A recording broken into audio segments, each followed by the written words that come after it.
This is the Cheap Fly Adventure to Plovdiv in Bulgaria. Now, why do you say it's the most obscure place I've been to on my Cheap Fly Adventures? Because there is a charm of going to a very obscure place that hardly anyone's heard of. Sometimes really obscure places can have some hidden gems. For example, Košice in Slovakia was one of my favourite Cheap Fly Adventures, and all of the travel guides online pretty much dismissed the city, saying it's quite small and the old town's fairly small. But I'm not travelling to cities to see the old town. That's not the sort of thing most tourists go and see. Cities are far more interesting things to find than just what the tourist places are. And Košice was absolutely fascinating. I absolutely loved the Tatra tram routes going right across the countryside to a factory in the middle of nowhere. It was really good. So what other obscure places have I been to? The best obscure places I've been to have to be in Ukraine, such as Ivano-Frankivsk. Very few people have been there or even heard of it, and that was a really nice place to go to. But my all-time favourite obscure destination I've been to has to be Kharkiv in Ukraine, which was absolutely excellent. It was as good as Kiev and was an absolutely fascinating city. Very few people had even heard of this city. People have heard of it today because of what's been going on in the news, and it's very sad to think of what's going on over there. So then, as for this Cheap Fly Adventure, I'm going to Plovdiv, which is Bulgaria's second city. Sofia is obviously Bulgaria's #1 city, and it is pretty big. Plovdiv, on the other hand, is a very small city. It's not that much there. But is there some hidden gems to find? Well, let's go and explore Plovdiv and find out. So, let's first start this adventure off with what I'd say is the most interesting building in Plovdiv, which is this tower block. Look how epic this tower block looks. Why can't we have tower blocks like this in England? This has to be one of the most stunning looking brutalist tower blocks I've ever seen. I just love the architecture. I like all the little features to it. It looks proper 60s brutalist, so let's go and explore it. Why can't we have tower blocks like this in England? It's a well good tower block. It looks so awesome. Why can't we have ones like this in England? That's so nice looking.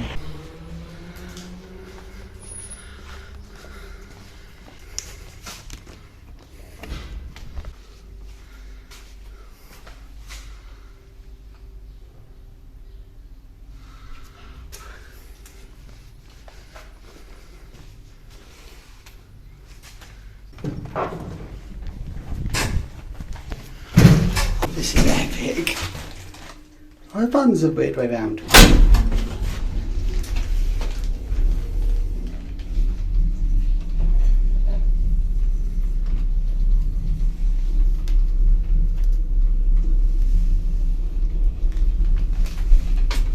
No safety as usual. You open that where you can. Slide it in, yep.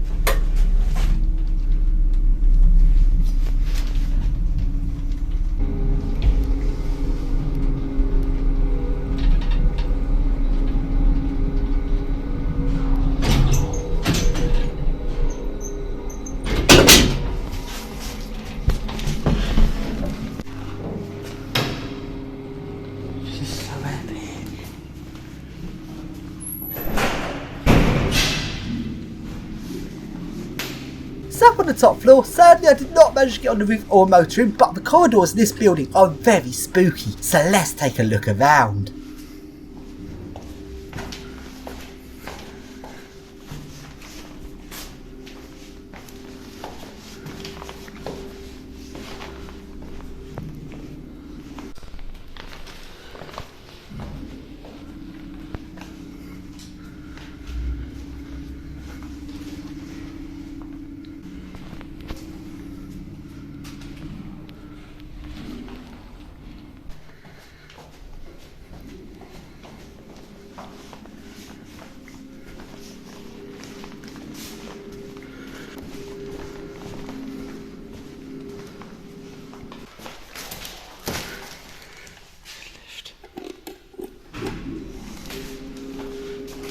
This one's set for set, this last one.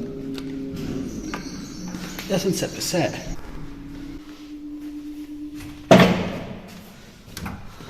So this is a single set, it's slightly bigger, that's why this is a goods lift. That's why I'm riding the goods lift. Why is the one's upside down? Whee!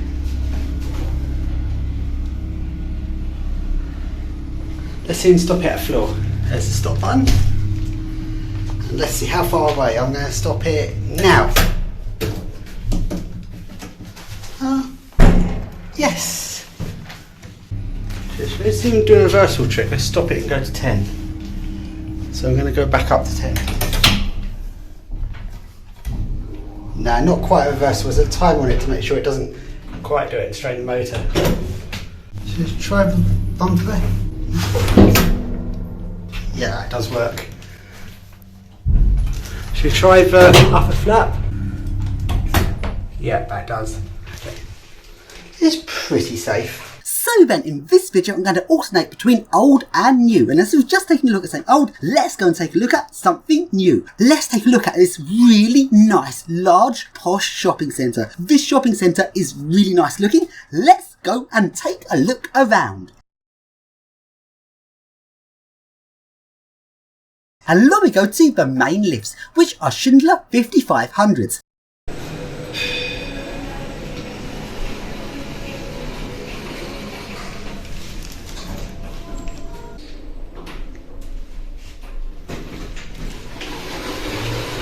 And let's do so, I haven't done for quite a while. Let's go and surf the main lifts in the shopping centre. These lifts are very busy and surfing them is risky. Let's go and do it!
And inside the Schindler 5500 lifts, notice they've got the cone stickers where the contract was changed over to cone. They also installed a more recent lift in the shopping centre. It's a Cone NMX 14. Let's ride it.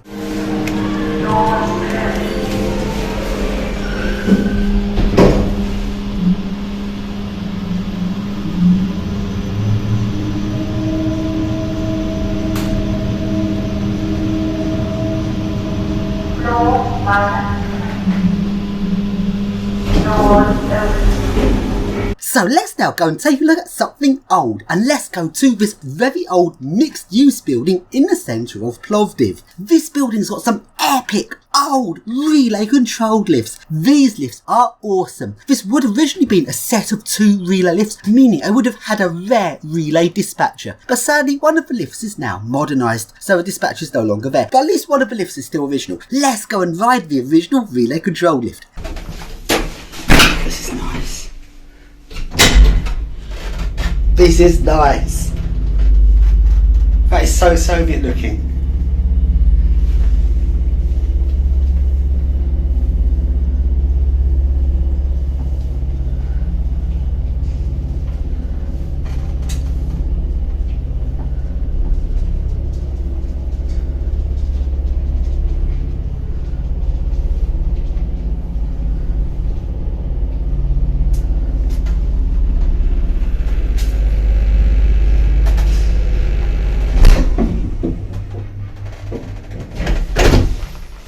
And let's now go up to the motor room. Yes, I managed to get into a motor room of this epic old relay controlled lift.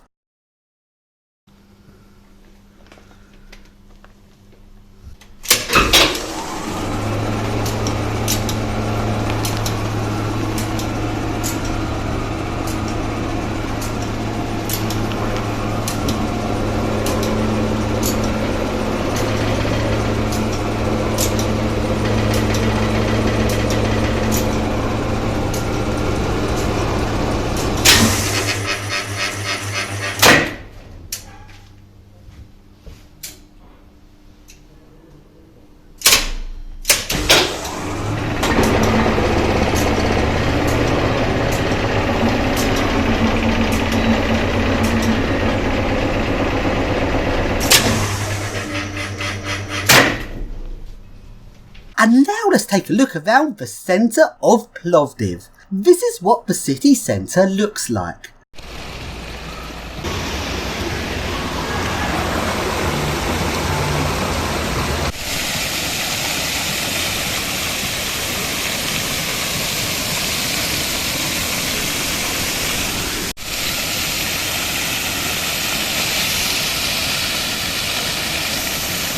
And along we go to a rather rough small-scale shopping centre in the centre of Plovdiv. This is an older building that's sort of converted into a very small shopping centre all with independent shops. It's a little bit run down, although it does have some Arona hydraulic lifts. These lifts are floating lifts. This is because these are side chassis lifts, meaning that one side of the lift car has the chassis and the entire lift is supported from one side. Then another side of the lift shaft perpendicular to the supported side is the lift door side, meaning the other two sides can be shaftless. Now, all hydraulic side chassis lifts can potentially be floating lifts, but in practice it's very rarely actually done. And it's just very nice they've done it here because it looks so weird. It's just so strange to see two sides of the lift perpendicular to each other being shaftless, making the lift look like it's floating.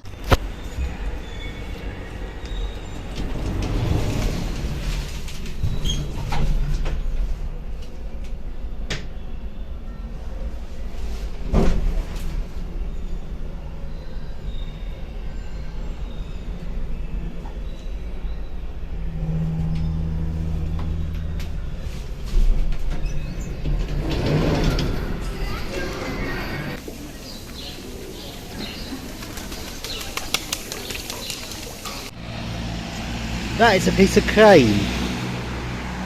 How weird is this? Because they got a crane there, but it's not complete. So if we look through here, there's your crane base.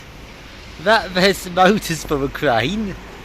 Got another crane piece behind it just there. Where's the cabin? That's the one bit I can't see, is the cabin. They just piled up all the pieces everywhere. And now we go along to a shopping centre bridge. This is a bridge over the river which doubles up as a shopping centre. This is a very small scale shopping centre just with very small independent shops in it. Now many hundreds of years ago, back in medieval times, it was actually commonplace to have bridges doubling up as shopping streets. But in the modern day, having this is actually very unusual. So we now walk across to the other side of this shopping centre bridge where there is a slightly larger shop which has some lifts, although these lifts are very crap.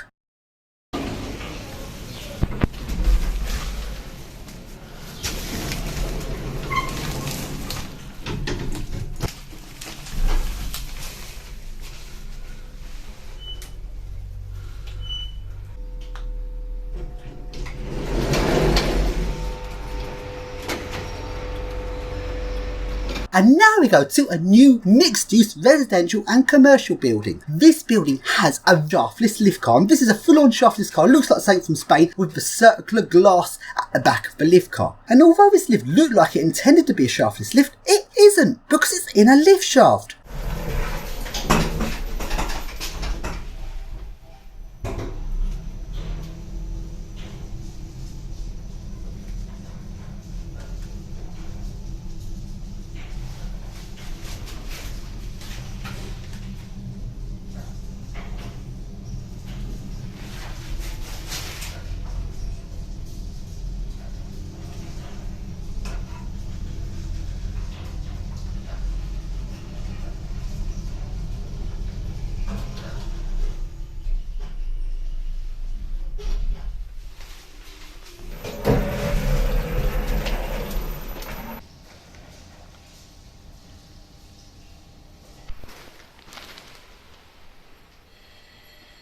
And now let's take a look at Plovdiv's trolleybus system. This system is abandoned. They have not run trolleybuses here for many years, which is really sad because Plovdiv would be much more awesome if it had trolleybuses. And despite the fact trolleybuses have not run here for a very long time, the remains of the trolleybus wires can still be seen. These wires are in a very sad state. You wouldn't be able to run a trolleybus on these because all the tension on the wires has gone and all the wires are hanging in weird ways. But it does show what Plovdiv would have been like in the past.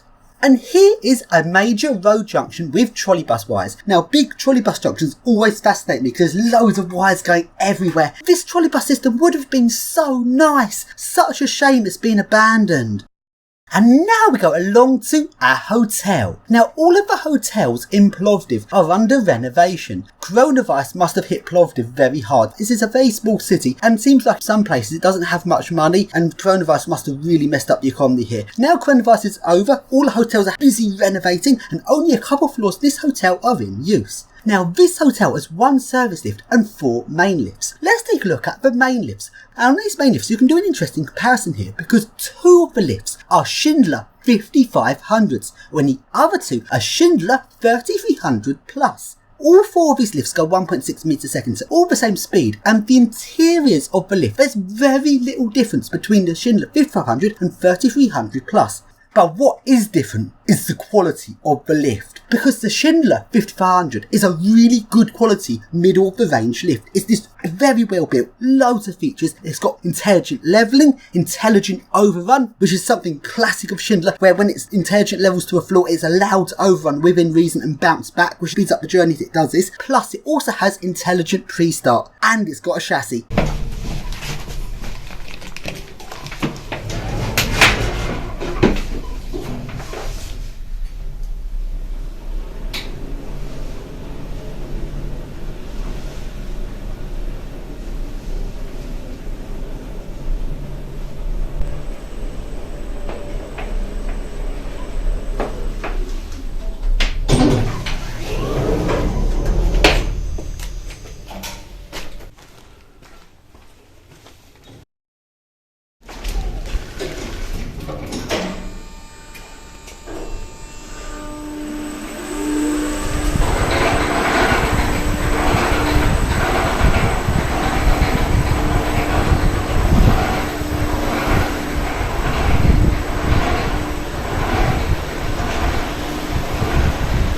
It's nice.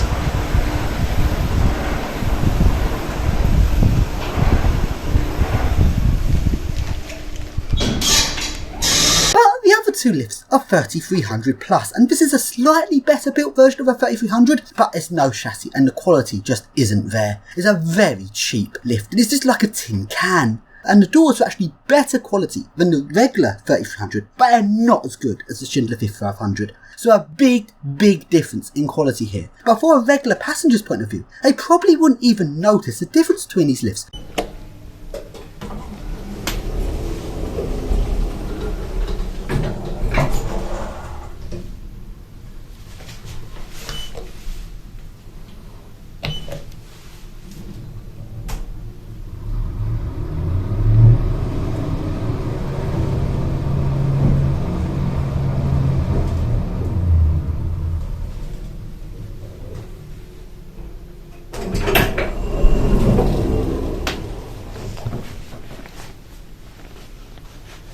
That's a cheaper model. So then, let's now go to the service lift, which is an epic old lift without inner doors. This lift is awesome. Whee!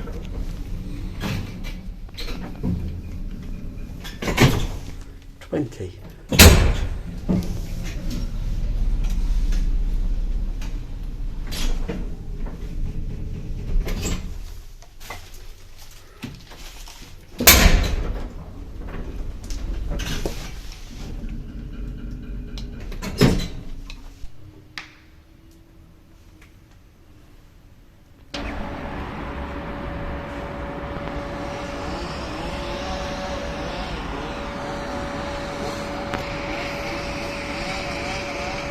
And now I go along to a residential building which has got a really nice old lift without inner doors. Very nice.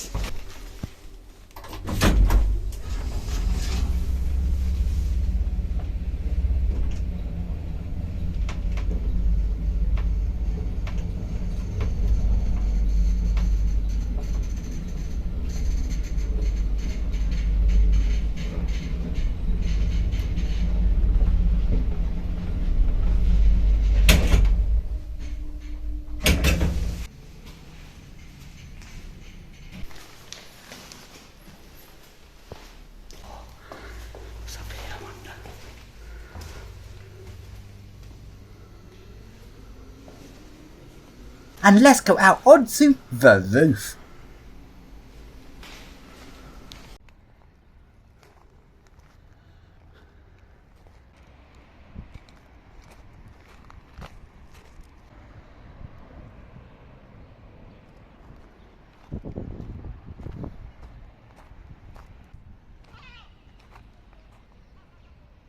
So then, now we go along to the Plovdiv musical fountain.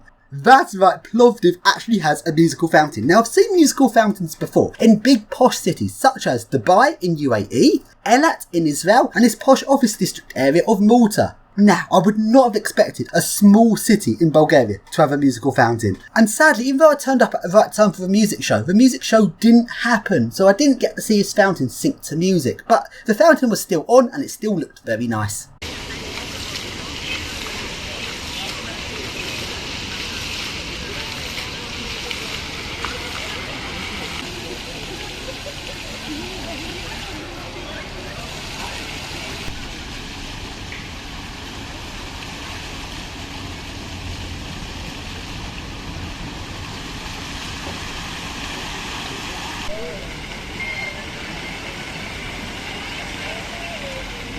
And now I go along to the place where I was staying. This room is very small and cramped. This here's not the bed. This is actually meant to be a sofa and the bed's actually above this, so very weird layout to the room. The room is decorated quite well, although the walls are very thin. I can hear the people next door very clearly. And over here is a bottle of cooking oil. No, it's actually piss. And now we go along to Plovdiv bus station. This is linked by a tunnel to Plovdiv train station and it's got a little lift.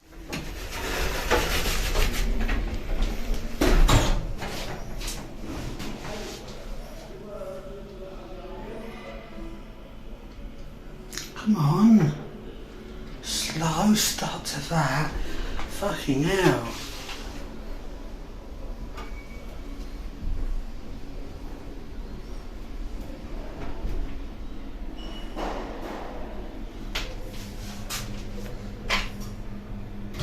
Alright, slow.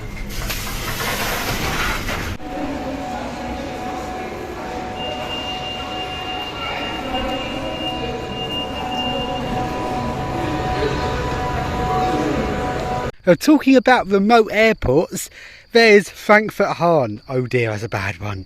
Then there's Warsaw Modlin, which is a long way from Warsaw, but transport links are pretty good and it's quite cheap because it's Poland prices. But then you've got Plovdiv Airport, the airport with no public transport to the centre, and it's 10 kilometres away.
Then I did that.